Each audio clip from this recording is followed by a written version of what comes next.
Kita mau pemilu tanggal berapa? 17 tahun 2000. Iya. Pemilih yang memiliki gangguan disabilitas psikotik dimasukkan ke dalam data pemilih kita. Orang dari rumah sakit jiwa dibawa ke TPS, tiba-tiba dia ngamuk. Orang ratusan mau menyoblos, pada bubar semua.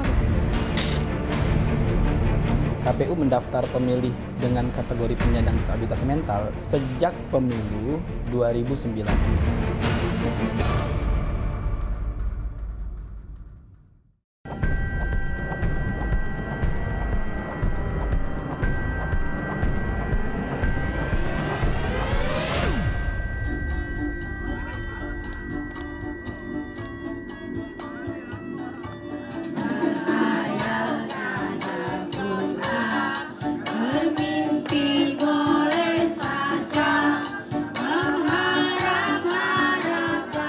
Ini adalah suasana saat anggota Komisi Pemilihan Umum Daerah Jakarta Barat berkunjung ke Panti Sosial Bina Laras di daerah Cengkareng, Jakarta Barat.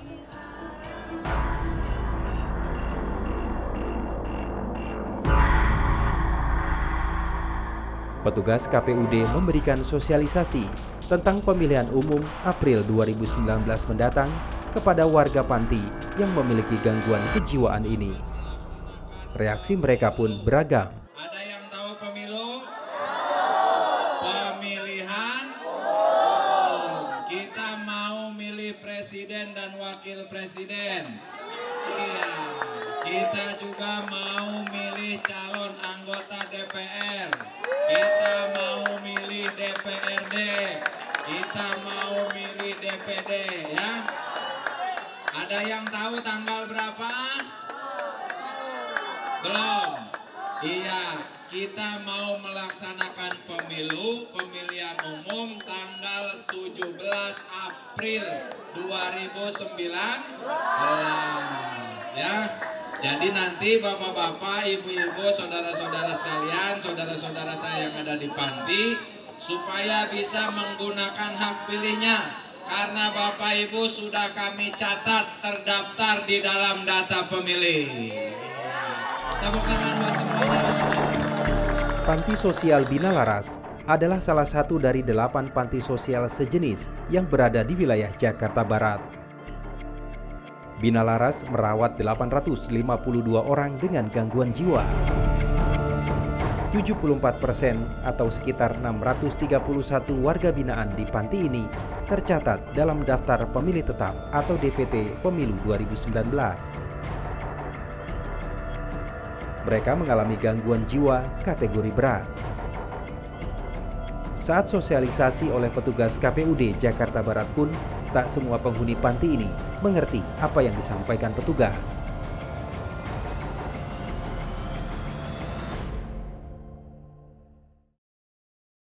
Ada sekitar 1.400 orang yang memiliki gangguan psikotik, ya, memiliki gangguan psikotik itu tersebar di beberapa panti sosial. Kita ada Panti Laras 1, kemudian ada Panti Laras 3, ada Panti Werda, ada beberapa panti lainnya. Nah, dari jumlah itu semua sesuai dengan amanat dari Surat Edaran KPU RI nomor 1401 bahwa pemilih yang memiliki gangguan disabilitas psikotik mental dimasukkan ke dalam data pemilih kita gitu loh. Pihak Panti Bina Laras sebenarnya khawatir jika warga binaannya masuk bilik suara dan memberikan hak politiknya. Mereka masih berpotensi mengalami ketidakstabilan mental dan perilaku. Sebagian dari mereka pun tak memiliki identitas. Yang di sini adalah psikotik terlantar. Psikotik terlantar. Tidak memiliki identitas. Tidak punya identitas, tidak ada keluarga. Tidak ada keluarga, tidak ada identitas, tidak ada keluarga, dan mereka terlantar. Iya. Mereka terlantar, tidak tahu alamatnya pulang kemana gitu. Potensi itu selalu ada. Tiba-tiba mereka, ada juga tiba-tiba mereka memukul petugas gitu. Tiba-tiba mereka berteriak. Tiba-tiba mereka menari-menari sendiri gitu, ketawa-ketawa sendiri gitu ya. Masih ada, potensi itu selalu ada, Pak. Jadi yang di sini tuh kategori berat karena dia belum bisa mengontrol diri. Ya, stabilisasi dirinya belum ada. Demi memaksimalkan tingkat partisipasi masyarakat dalam pemilu 2019 mendatang, Komisi Pemilihan Umum mendaftarkan disabilitas masuk dalam daftar pemilih tetap. Polemik pun muncul saat Komisi Pemilihan Umum mengeluarkan surat edaran penyandang disabilitas gerahita atau orang dengan gangguan jiwa bisa memilih pada pemilu 2019 alias boleh nyoblos.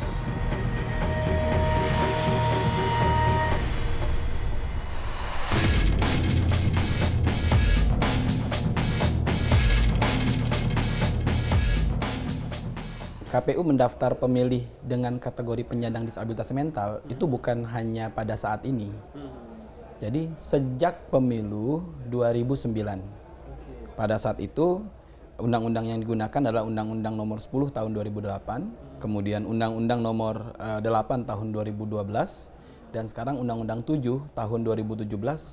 Semuanya tidak ada mencantumkan larangan agar pemilih yang nyata-nyata terganggu jiwa atau ingatannya tidak didaftar dan tidak dimasukkan ke dalam daftar pemilih. Mestinya ada juga semacam sebuah simulasi dan stimulasi. Nah, sehingga kita bisa tahu nih pada taraf mana itu malah menjadi bingung nanti.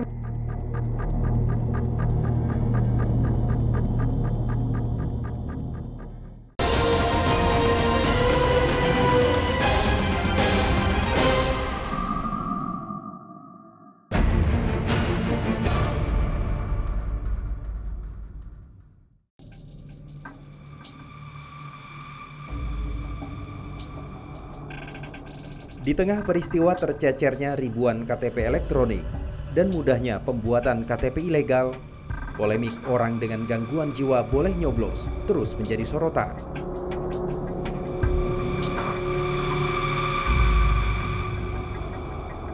Komisi Pemilihan Umum merasa tak ada yang salah dengan surat edarannya. Bahkan bagi KPU, kaum disabilitas mental boleh datang ke TPS tanpa perlu membawa surat keterangan dokter untuk memastikan kondisi kejiwaannya. Bagi anggota Pansus Pemilu, memberi pintu masuk bagi disabilitas mental ke TPS bisa berdampak pada kualitas pemilu. Tidak diperlukan surat keterangan dokter terkait dengan pemilih penyandang disabilitas silahkan menggunakan hak pilihnya. Kecuali dokter ada mengeluarkan. Nah, perlakuannya sebagai berikut. Tidak lantas orang yang mau menggunakan hak pilih harus ada keterangan dokter sehat. Jadi hanya apabila terjadi kondisi dokter mengeluarkan surat keterangan pemilih tersebut tidak bisa menggunakan hak pilih. Jadi bukan kemudian menjadi syarat. Bagaimana mungkin katanya orang yang untuk ngurus diri sendiri aja nggak beres, terus diminta ngurusi orang lain. Dia menerjemahkan diri sendiri saja. Dari sisi tanggung jawab, tugasnya apa juga udah nggak bisa. Orang dengan disabilitas mental atau sakit jiwa. Nah kemudian kalau tadi misalnya dipaksakan juga, contoh saya bilang tadi, orang dari rumah sakit jiwa dibawa ke TPS, ya kan? Tiba-tiba dia ngamuk. Loh, istilah saya itu jangan dong susu sebelanga dirusak sama nilai setitik. Orang ratusan mau menyoblos, pada bubar semua tuh. Karena orang gila masuk, ya kan, misalkan, ngamuk. Nah, itu artinya mudaratnya jauh lebih besar daripada manfaatnya.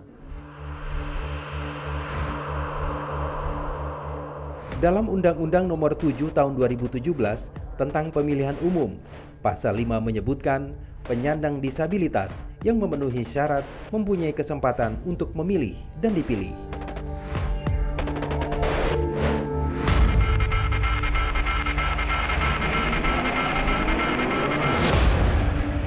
Sebelumnya, hak politik penyandang disabilitas, termasuk disabilitas mental, juga diatur di dalam Pasal 5 Undang-Undang Nomor 8 Tahun 2016.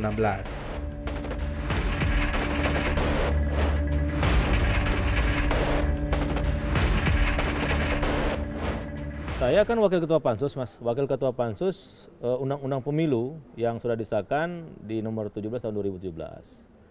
Setahu saya selama 7 bulan kami membahas itu pasal demi pasal, tidak pernah kita memasukkan bahwa orang gila itu atau orang disabilitas mental itu boleh memilih atau dipilih.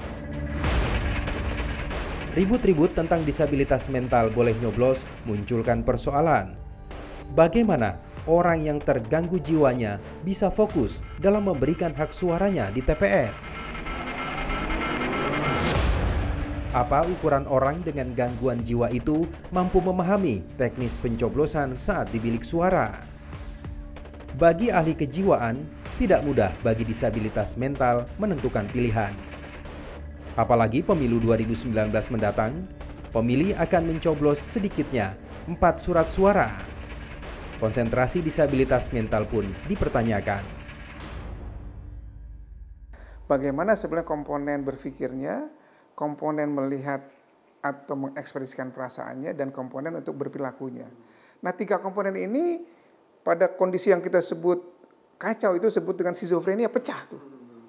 Mikirnya apa, perasaannya apa, perilakunya apa. Maka disebut skizofrenia, pecah. Keretakan daripada keutuhannya itu sudah tidak lagi bisa kita jaga. Sehingga tadi apalagi karena nanti legislatif banyak gitu kan, mestinya ada juga semacam sebuah simulasi dan stimulasi.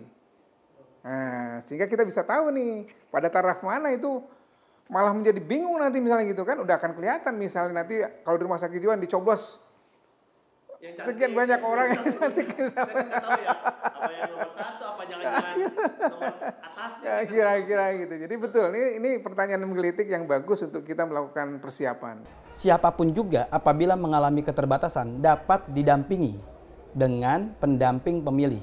Yang bisa mendampingi pemilih pertama keluarganya atau petugas KPPS. Meski demikian, entah petugas KPPS ataupun dari unsur keluarga, siapapun dia yang mendampingi pemilih wajib mengisi formulir model C3, yaitu formulir pendamping pemilih, yang pada pokoknya adalah akan merahasiakan pilihan dari pemilih tersebut. Munculnya surat edaran KPU yang membolehkan orang dengan gangguan jiwa memberikan suaranya di TPS disebut bertentangan dengan peraturan KPU. Peraturan KPU nomor 11 tahun 2018 menyebut, warga yang bisa masuk dalam DPT adalah berumur 17 tahun atau lebih dan tidak mengalami gangguan jiwa. Bukankah memang secara umum publik sudah tahu bahwa yang berhak memilih itu adalah berumur 17 tahun, terdaftar di DPT, kemudian tidak sedang cacat mentalnya dan tidak terlibat dalam TNI ataupun polisi. Itu jelas disebutkan dalam undang-undang. Dia boleh jadi calon presiden, dia boleh sebagai calon anggota dewan, dia boleh calon kepala daerah. Ini konsekuensi dari diperbolehkannya orang gila sebagai pemilih. Judicial review yang dikerjakan oleh MK itu berakibat kepada perubahan undang-undang jika dikabulkan. Maka undang-undang itu harus dilaksanakan ya dengan revisi peraturan KPU lebih dulu.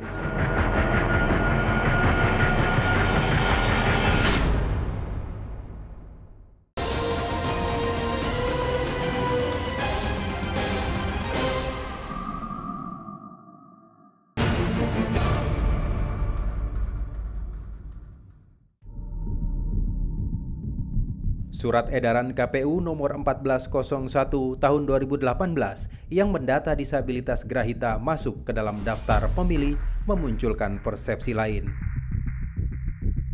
Ada peluang cacat administrasi di balik keluarnya surat edaran itu yang bertentangan dengan peraturan KPU nomor 11 tahun 2018, terutama pasal 4 ayat 2. Kalau undang-undangnya berubah, bertambah pasal, bertambah ayat, atau berkurang ayatnya, yang punya akibat kepada peraturan KPU sebagai peraturan pelaksana, maka yang harus dikerjakan KPU, merevisi dulu peraturannya.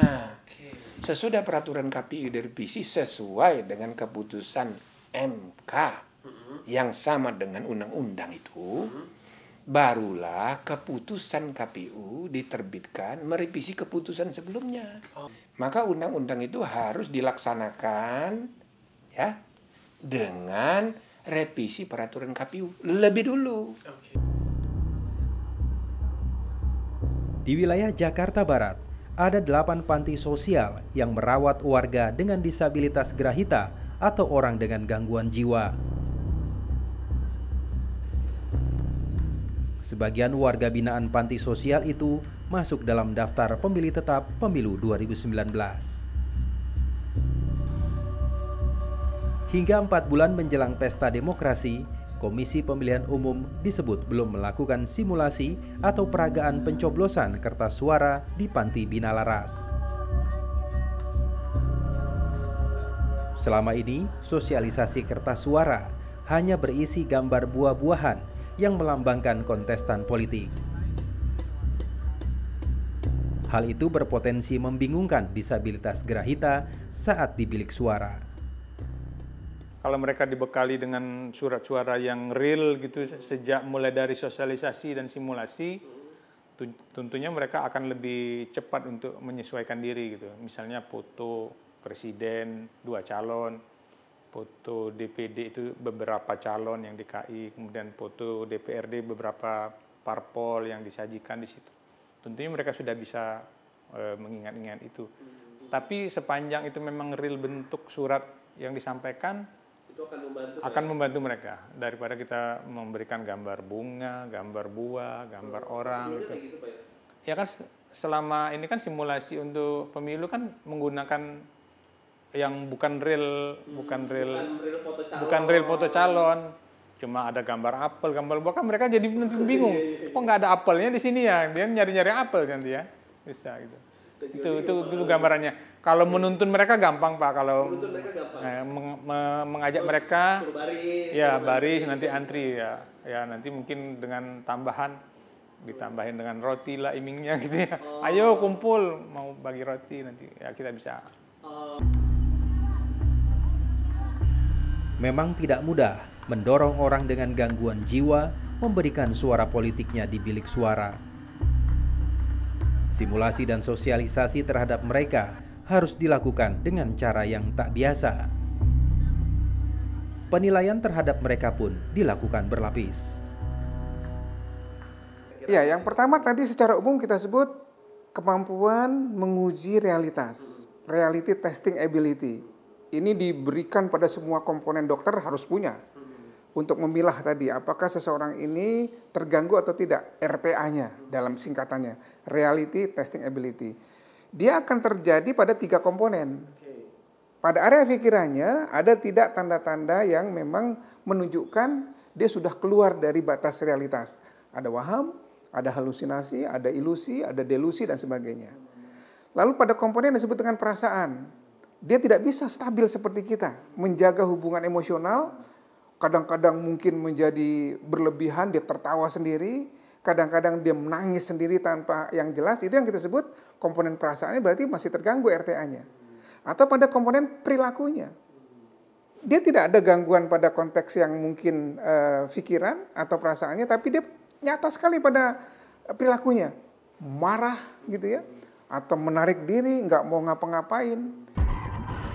Hingga kini, KPU merasa tak ada masalah membuka pintu bagi disabilitas gerahita masuk bilik suara.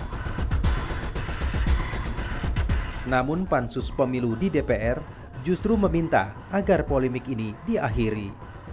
Sebaiknya ini diakhiri saja. Diakhiri saja perdebatan ini, DPR sama pemerintah dan KPU duduk bareng, mengakhiri perdebatan bahwa orang gila atau cacat mental itu dimasukkan dalam DPT. Nah kalau itu diakhiri saya kira kita mengakhiri juga perdebatan yang tidak perlu. Ya secara kasat mata tentu akan menurunkan kualitas pemilu kita. Karena kan tidak bisa dibuktikan secara nyata bahwa ketika dia datang ke TPS dengan hanya selembar kertas surat keterangan dari dokter dia sedang sembuh, itu menjamin apa yang dia sampaikan itu dia waras. Apa yang dia sampaikan dan dia pilih di TPS itu rasional. Jangan-jangan dia dimobilisasi, diindoktrinasi oleh kalangan tertentu untuk mendukung salah satu paslon. Itu kan berbahaya.